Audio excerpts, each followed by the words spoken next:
한 목소리로 고백하겠습니다. 믿음의 길 하나님 보면서 가겠습니다. 믿음의 길 하나님 보면서 가겠습니다. 한 번 더 고백합니다. 믿음의 길 하나님 보면서 가겠습니다. 믿음의 길 하나님 보면서 가겠습니다. 아멘. 설 명절인데요. 명절 잘 보내고 계십니까? 이번 명절에 만나는 사람들과 아마 가장 많이 나눈 인사 중 하나가 새해 복 많이 받으세요. 그렇게 인사를 했을 겁니다. 우리 한 번 더 옆에 분들과 다시 한번 인사할까요? 새해 복 많이 받으세요. 진짜 이런 인사들 많이 했을 거예요. 그죠? 그리고 뭐 그런 마음을 담아서 뭐 다양한 덕담들도 했을 거예요. 올해 뭐 건강하고 뭐 하는 일은 다 잘 됐으면 좋겠고 뭐 그런 덕담들을 했을 거예요. 특별한 경우 말고는 뭐 이렇게 안 좋은 이야기들 안 했을 것 같아요. 저도 그런 덕담을 들었는데요. 목사님 이번 명절에 적게 드세요. 이게 애매해요. 이게 덕담인 것 같은데 아닌 것 같기도 하고 목사님 적게 드세요. 건강하라는 말로 제가 잘 받아들였습니다. 우리가 이 덕담들 정말 이렇게 됐으면 좋겠어요. 정말 우리 가운데 복 가득한 그런 삶이 되기를 원합니다. 이 덕담대로 다 이루어지는 방법이 있죠. 하나님이 부어주시면 돼요. 건강도 그렇고 우리 삶도 그렇고 하나님이 열어주시면 돼요. 물론 우리가 기도하고 우리가 원하는 하나님의 복을 주신다고 해서 하나님의 복을 가득 주셔서 모든 일이 또 다 잘 되는 건 아닙니다.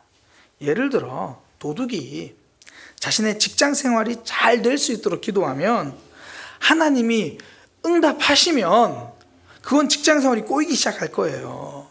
뭐 이런 거죠. 하나님, 이번 명절이 대목입니다. 다들 집도 비웠는데 이때 한탕 제대로 해야 되는데 안 걸리게 하시고 그 주인이 일찍 안 돌아오게 하시고 열심히 기도했어요.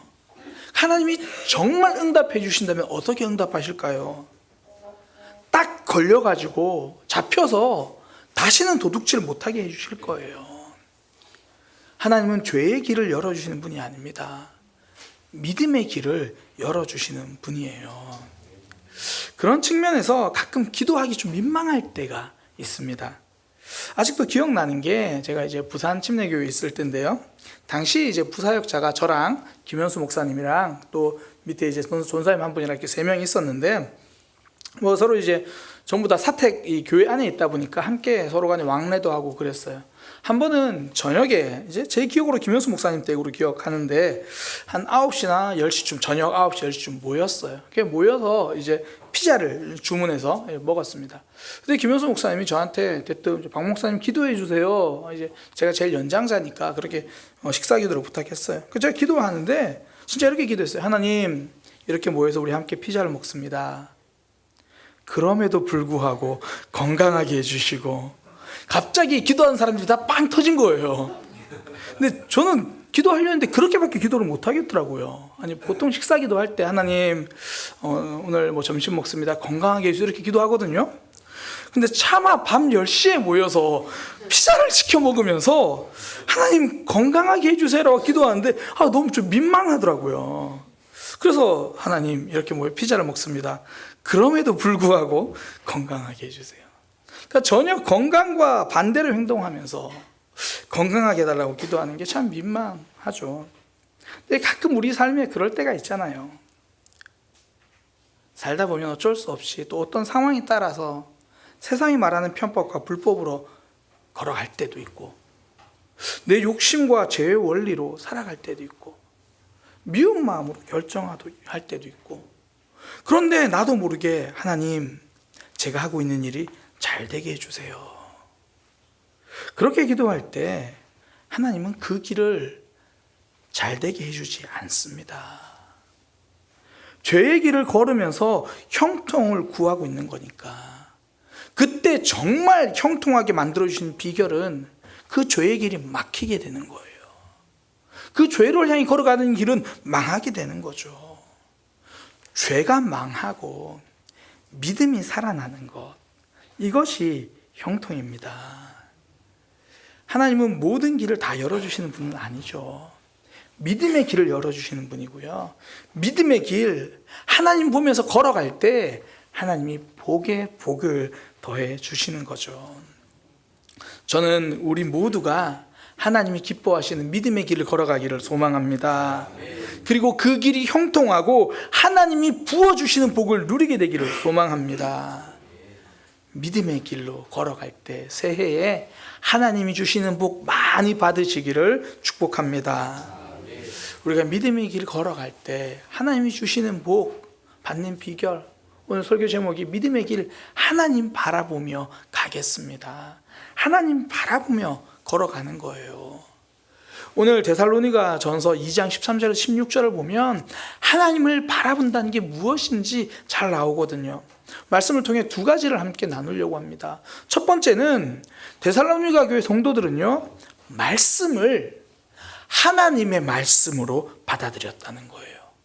그러니까 하나님을 바라본다는 건 하나님 내게 주신 말씀으로 받고 붙들며 살아간다는 거예요. 이번에 이제 여러 가정을 신방하는데 이제 양선익 권사님 때 신방을 갔습니다.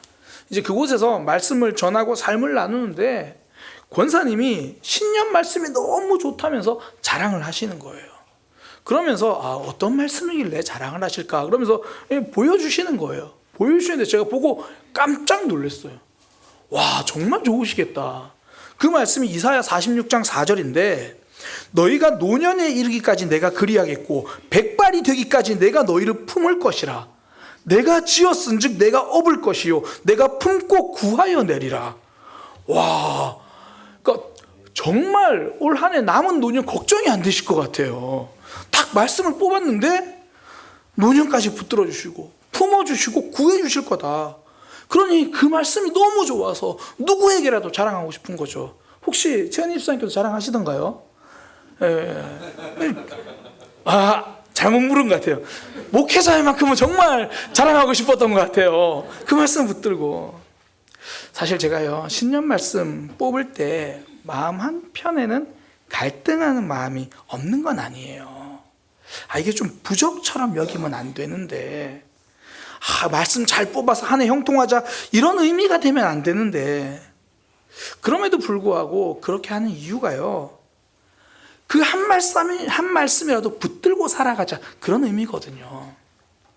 그런데 그렇게 말씀을 뽑아서 들고 계시는 분들 보면 어떨 때는 진짜 어떻게 이렇게 딱 맞는 말씀일까 정말 그렇게 생각될 때도 있고요. 어떨 때는 이게 무슨 의미지? 근데 1년 다 지나 보니까 와, 정말 올 한 해 이 말씀대로였구나 그렇게 고백하는 경우가 많더라고요. 어떻게 보면 그냥 좋은 말씀 하나 이렇게 끝날 수 있는데 그 말씀이 하나님의 말씀으로 붙드는 거예요. 성경 한 구절이 아니라 나에게 주신 하나님의 말씀 붙들고 살아가는 것, 이게 성도의 삶이죠. 데살로니가 교회 성도들의 삶이 그랬다는 거예요. 13절에 보면 이러므로 우리가 하나님께 끊임없이 감사함은 너희가 우리에게 들은 바 하나님의 말씀을 받을 때에 사람의 말로 받지 아니하고 하나님의 말씀으로 받음이니 진실로 그러하도다. 그러니까 바울이 데살로니가 교회에 말씀을 전했는데 그때 데살로니가 교회 성도들이 그 말씀을 바울이 어떤 사람이 와서 하는 말로 들은 게 아니라 하나님이 우리에게 하신 말씀으로 들었다는 거죠. 말씀의 권위죠. 이건 하나님이 하신 말씀이야. 사실 데살로니가 교회 이방인들이거든요. 자신들의 생각과 전혀 다른 말이에요. 자신들의 삶과 다른 말이에요. 그런데 저건 아닌 것 같은데 라고 판단하기보다 하나님의 말씀 그대로 받아서 그 말씀대로 결단하며 살아갔죠. 그러니까 말 그대로 이 말씀을 내 삶의 기준으로 받아들이고 내가 걸어야 할 이정표와 길로 받아들인 거죠. 그냥 내가 이렇게 살았는데 저렇게도 살아야 되나? 이런 대안이 아니라 내가 걸어가야 할 유일한 답, 내가 붙들어야 할 유일한 답으로 붙들고 살았죠. 그런 인생이 바로 정답 인생입니다. 제가 신앙생활 시작하고요, 그 가운데 이게 뭐지라는 의문을 가졌던 사건이 두 가지가 있습니다. 말씀에 관해서요. 하나는 고등학교 3학년 때인데, 그러니까 수능 시험 끝나고 대학 들어가기 전 아마 한 이즈음 되었던 것 같아요. 한 1, 2월 즈음 되었던 것 같습니다. 그때 이제 교회에서 같이 신앙생활하던 친구가 저에게 부흥회를 가자고 하는 거예요. 그러니까 우리 교회에서 하는 부흥회 말고 옆에 이제 큰 감리교회가 하나 있었는데 거기에 이제 유명한 전도사님이 오신다고 말씀을 전하시니까 함께 들으러 가자 그러는 거예요. 그래 좋다. 함께 가자. 그 인천 주안교회 그 현선영 전도사님이라는 분의 간증 집회였는데요. 주요 내용은 이제 전도하자 뭐 그런 내용입니다. 저도 말씀을 들으면서 굉장히 도전되고 또 이렇게 복음 전도에 대해서 굉장히 많은 깨달음이 있어요. 그래서 다 마치고 나오면서 친구가 막 정말 왜 은혜 받아서 막 얼굴이 상기돼 가지고 딱 나오면서 친구한테 그렇게 말했습니다. 야, 우리도 이제 함께 전도하자. 그때 친구의 대답이 잊혀지지가 않아요. 나는 은혜 받으러 왔지 전도하러 온 건 아니야. 이게 뭐지? 이게 뭐지? 내가 잘못 들었나? 분명히 말씀은 전도하자는 말씀인데 그 말씀을 들으면 전도해야 되는 게 아닌가? 그러니까 저한테 그 사건이 굉장히 의문이었어요. 또 하나 제가 의문을 가졌던 사건이 이번에 제가 첫 사역지에 있었던 일입니다. 울산에서 사역할 때인데요. 그때 이제 제가 주일에 그 당시에 이제 주일에 목사님 말씀을 전하시면 주중에 그게 한 장짜리 공가로 만들어져서 이 구역 모임 때 나누어요. 그러니까 예전에 우리 왜 작년까지 말씀 나눈 지 있었던 것처럼 뭐 저희는 글이 많았지만 거의 질문이 훨씬 많았습니다. 그렇게 안 하는 게 얼마나 좋아요. 우리는 이제 그런 것들을 이제 나누는데 이제 뭐 그 말씀 가지고 어떻게 살 건가 나누어요. 제가 그 당시 이제 구역 인도자, 구역 목자여가지고 한 달, 두 달 말씀을 나누다가 이제 좀 기억이 오래돼서 이게 1년 6개월 정도 지났나 6개월 정도 지났나 아마 그런데 이제 서로 마음도 나누고 잘 알고 편하게 각자 생각도 이제 나누게 됐어요. 그때 한 분이 말씀을 나누면서 저한테 하셨던 말씀이 그건 전도사님이니까 그렇게 말씀하시지 우린 그렇게 못 살아요. 그러면서 이어서 하는 말 그건 하나님의 말씀이지 우린 그렇게 못 살아요. 이건 뭐지? 내가 잘못 들었나? 원래 이렇게 말이 이어져야 되거든요. 그건 하나님의 말씀이니까 그렇게 한번 살아봐야겠네요. 이렇게 이어져야 하는데 그건 하나님의 말씀이니까 우린 그렇게 못해요. 이거는 이어질 수 없는 말인데? 그래서 놀랬던 거. 전도사님이니까 그렇게 살려고 하시지. 뭐지?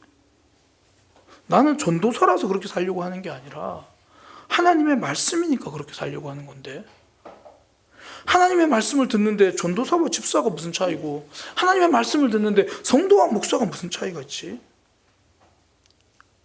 지나가던 사람이 해준 조언이라면 내가 듣고 안 듣고를 결정할 수 있죠.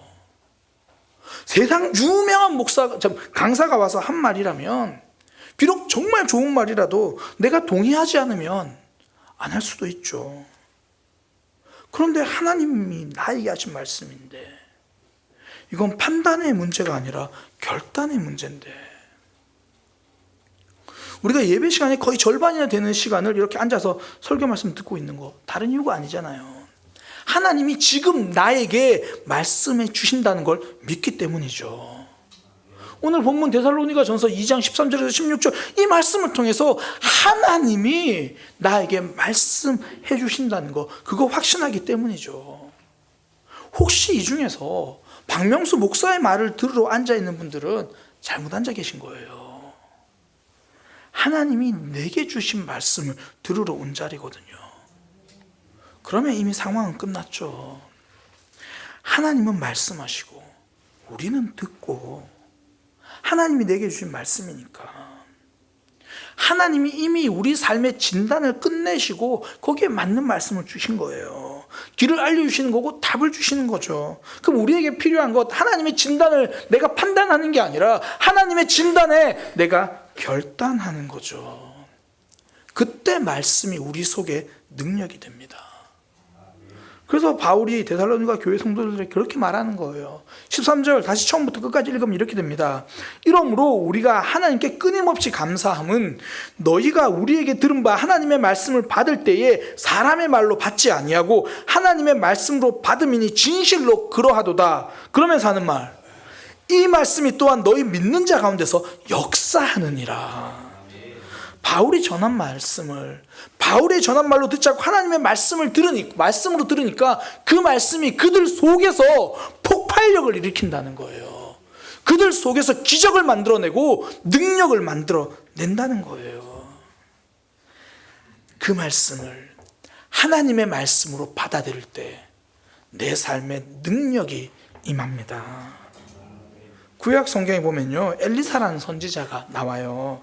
하루는 길을 가는데 한 여인이 엘리사에게 와서 부르짖어요. 알고 보니 그 여인의 남편이 원래 엘리사랑 함께 말씀을 배우던 선지자 중에 한 명인데 남편이 일찍 죽었어요. 그러니 먹고 살 길이 없어서 이래저래 살다가 이제 빚을 많이 진 거예요. 그런데 이제 세월이 가니까 그 빚이 쌓이니까 그 빚쟁이들이 와가지고 그 두 아이가 있는데 아이를 노예로 종으로 데려가겠다는 거예요. 그 절박한 상황에 엘리사 선지자 붙들고 이야기를 하는 거예요. 그때 엘리사 선지자가 묻습니다. 당신 집에 지금 그럼 무엇이 남아 있습니까? 기름 한 병이요. 기름 한 병이 전부입니다. 뭐 이스라엘이니까 올리브 기름이겠죠. 남은 거라고 그 올리브 기름 한 병밖에 없습니다. 그렇더니 엘리사 선지자가 하는 말이, 그러면 당신은 지금 밖에 나가서 모든 이웃에게 그릇을 빌려오십시오. 빈 그릇을 빌려오는데 조금 빌려오지 말고 정말 많이 빌려오십시오. 그리고는 그 빌려온 그릇에다가 그 남은 그 한 병의 기름을 옮겨 담으세요. 아니 안 그래도 지금 빚진 것 때문에 힘든데 또 무슨 그릇을 빌려오라고 하나. 그리고 한 병밖에 없는 기름 그거 옮겨 담으려면 작은 그릇이면 되지 무슨 또 그릇을 많이 그렇게 빌려오라고 하나. 그렇게 생각할 수 있잖아요. 근데 본인의 판단은 그런데 본인의 판단대로 하지 않아요. 엘리사의 말 그대로 그냥 그릇 빌려오신 대로 빌려와요. 그리고 나서 엘리사의 말대로 그 기름을 그 빌려온 근 기름에 빈 그릇에 붓는데 기름이 떨어지지 않는 거예요. 그 집안 가득 채우는 그 빈 그릇에다가 다 기름을 채운 거죠. 한 병이던 그릇이 한 방 가득 됐습니다. 성경은 그 기름 다 팔고 빚 갚고 남은 걸로 생활까지 했대요. 지금 삶만 보면 답답하죠. 답이 안 보여요.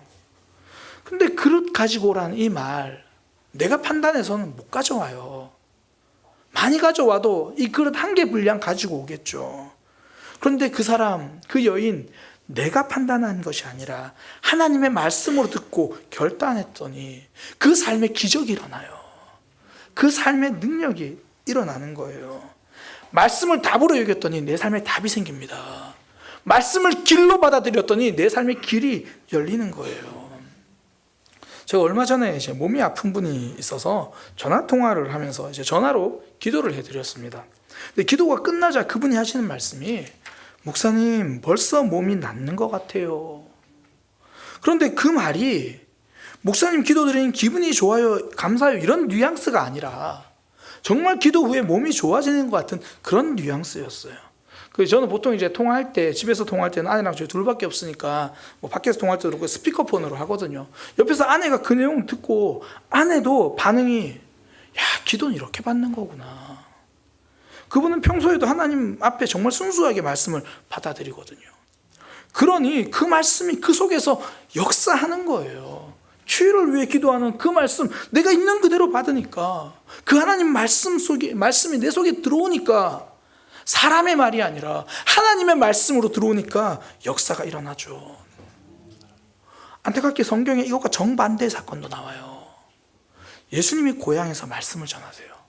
다른 분도 아니라 하나님의 아들이시고 곧 하나님이신 예수님이 고향에서 말씀을 전하시는데 사람들이 사람의 말로 들어요. 어우, 요셉의 아들이네. 목수네. 어우, 저 사람이 뭐 하는 거예요? 뭐 특별한 게 있다고 사람의 말로 들어요. 그랬더니 마가복음에 굉장히 무서운 말이 적혀 있어요. 마가복음 5장에 거기서는 아무 권능도 행하실 수 없어 다만 소수의 병자에게 안수하여 고치실 뿐이었다. 예수님이 능력을 행하실 수 없었대요. 하나님이 정말 능력을 못 하신다는 이야기는 아니겠죠. 그러나 하나님의 말씀으로 받아들이지 않는 자에게는 하나님이 일하지 않겠다라는 강한 표현이죠. 하나님의 말씀으로 받아들이지 않으니 하나님의 역사를 누리지 못합니다. 반대로 말씀이 하나님의 말씀으로 내 속에 들어올 때 내 삶에 하나님의 능력이 이루어집니다. 이번 부흥회 때 이제 강사 목사님이 둘째 날 저녁에 이렇게 안수기도를 해 주셨잖아요. 사실 제가 부탁드리고 싶긴 한데 또 이게 강사님들 마음에 따라서는 또 상황이 다르니까 따로 부탁을 못 드렸어요. 나중에 나누는데 강사 목사님 그러시더라고요. 안수기도를 해주고 싶긴 한데 또 담임 목사에게 부담이 될까봐 그래서 고민을 했대요. 그래서 제가 서로 이제 말 안 하고 있었는데 그래도 하나님이 주시는 감동이 있어서 이렇게 그렇게 안수기도를 해주셨대요. 그때 이번에 신방 중에 어떤 분이 그런 얘기를 하더라고요. 목사님, 제 느낌인지 몰라도 기도 받고 나서 허리가 많이 좋아진 것 같아요. 그래서 제가 이렇게 말씀드렸어요. 느낌이라고 생각하지 마시고 믿음으로 받으시고 고백하시면 됩니다. 우리는 하나님을 믿는 사람이잖아요. 그분은 살아계신다면서요. 그분의 이름으로 기도했으니 뭐지? 좀 괜찮은가? 아니요. 괜찮은 거예요. 물론 다시 아플 수 있겠죠. 다시 연약할 수 있겠죠. 그러나 우리는 하나님의 일하심, 하나님의 말씀을 하나님의 말씀으로 받아서 역사를 경험하는 거죠. 하나님은 오늘도 우리에게 말씀을 주십니다. 이 말씀 내 말로 내가 판단하지 않고 하나님이 내게 주신 말씀이라고 힘들지만 결단할 때 내 삶에서도 하나님의 능력이 나타나는 거예요. 얼마 전에 전도사님이 금요기도회 때 인도하시면서 시작할 때 이런 기도 제목을 내더라고요. 금요기도회 때 보통 이제 시작할 때 기도하시고 또 그 찬양 끝나고 이제 기도 제목을 내는데 시작할 때 이 시간 정말 간단한 기도를 할게요. 그러면서 간단하게 3가지를 이야기하더라고요. 간단한 기도를 하겠습니다. 그러면서 낸 게 하나님, 오늘 찬양할 때 하나님만 찬양하게 해주세요. 하나님, 오늘 말씀 들을 때 하나님 말씀으로 듣게 해주세요. 하나님, 오늘 기도할 때 하나님께 기도하는 시간이 되게 해주세요. 정말 간단하죠. 찬양을 해야 되는데 하나님께 찬양하게 해주세요. 말씀을 들어야 하는데 하나님 말씀으로 듣게 해주세요. 기도해야 하는데 하나님께 기도하게 해주세요. 이게 믿음이죠. 말씀을 들을 때 사람의 말로 듣는 게 아니라 하나님의 말씀으로 듣는 것. 그때부터 삶의 새로운 역사가 일어납니다. 새로운 기적이 시작되는 거예요. 데살로니가 교회, 그들이 능력을 경험하는 삶이 될 수 있었던 것, 바울이 전한 말을 사람의 말이 아니라 하나님의 말씀으로 들었죠. 성도는요, 믿음의 길을 걸어가는 사람입니다. 그때 하나님이 내게 주신 말씀을 하나님의 말씀으로 받아들일 때, 그렇게 하나님을 바라볼 때 하나님이 우리의 삶을 기적의 길로 만들어 내시는 거예요. 그렇게 하나님의 능력을 경험하는 저와 여러분이 되기를 소망합니다. 두 번째인데요, 좀 짧게 살펴볼 건데, 두 번째 하나님을 본다는 건 말 그대로 하나님을 기대한다는 거예요. 내 삶에서 하나님이 일하실 거다. 내가 믿음으로 걸어가는 길 힘들고 갈등되고 아프긴 하지만 하나님이 갚아주실 거다. 이거 기대하는 거예요. 지금 데살로니가 교회 성도들은 고난 중에 있거든요. 주변에 있는 다른 이웃들이 막 박해를 해요. 14절이 이렇게 됩니다. 형제들아, 너희가 그리스도 예수 안에서 유대에 있는 하나님의 교회들을 본받은 자 되었으니, 그 본받은 게 뭐냐면 그들이 유대인들에게 고난을 받은 것 같이 너희도 너희 동족에게서 동일한 고난을 받았느니라. 그러니까 지금 예루살렘에 있는 교회가 같은 민족인 유대인들에게 박해받은 것처럼 지금 데살로니가 교회 너희들도 옆에 있는 동족들에게 고난을 당하고 있지 않냐, 그렇게 말해요. 그러면서 바울이 하는 말이 뭐냐면, 그렇게 예루살렘 교회를 박해했던 유대인들은 어떻게 되는지 아냐, 하나님의 진노와 심판을 그들은 피할 수 없다. 하나님을 대적하고 너희를 억압하고 지금 너희의 삶, 너희를 힘들게 하는 그 상황 하나님이 갚아주신다는 거예요. 그게 15절 16절입니다. 유대인은 주 예수와, 유대인들은 이제 교회를 박해하고 하나님을 대적하던 이들입니다. 유대인은 주 예수와 선지자들을 죽이고 우리를 쫓아내고 하나님을 기쁘시게 하지 아니하고 모든 사람에게 대적이 되어 우리가 이방인에게 말하여 구원받게 함을 그들이 금하여, 이렇게 대적하고 있는 그들이 뭐라고 이야기하냐면 자기 죄를 항상 채우며 노하심이 끝까지 그들에게 임하였느니라. 유대인들이 교회를 박해하고 하나님의 사역을 금하고 막았어요. 그 모습을 보고 자기들의 죄를 채우고 있는 거고 하나님의 노하심을 받는 일, 그러니까 하나님을 대적하는 그들에게 하나님이 침묵하지 않으시겠다는 거예요. 그들의 삶에 하나님이 그냥 넘어가지 않겠다. 지금 데살로니가 교회에다가 왜 이런 말씀을 해주십니까? 갚아주신 하나님을 기대하라는 거예요. 하나님은 침묵하지 않으신다는 거예요. 너희가 받는 고난 이미 예루살렘 교회도 받았다. 그런데 하나님을 대적했던 그들을 하나님이 진노하셨다. 그냥 두고 보지 않으셨다.